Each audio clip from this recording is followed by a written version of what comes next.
பகுதிகளில் டாஸ்மாக் மதுபாட்டில் விற்ற 2 பேரை போலீசார் கைது செய்தனர். தொழிலாளர்கள் தினமான மே தினத்தை முன்னிட்டு டாஸ்மாக் கடைகளுக்கு நேற்று விடுமுறை விடப்பட்டது.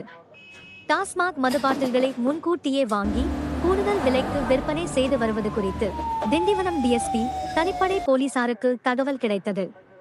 அதன் பேரில் ரோஷனை போலீஸ் சரகத்திற்குட்பட்ட சாலை கிராமத்தில் மதுபாட்டில்களை விற்பனை செய்வதற்காக வைத்திருந்த சாலை கிராமத்தைச் சேர்ந்த பாலாஜி என்பவரை கைது செய்தனர். அவரிடமிருந்த 45 மதுபாட்டில்களை பறிமுதல் செய்தனர்.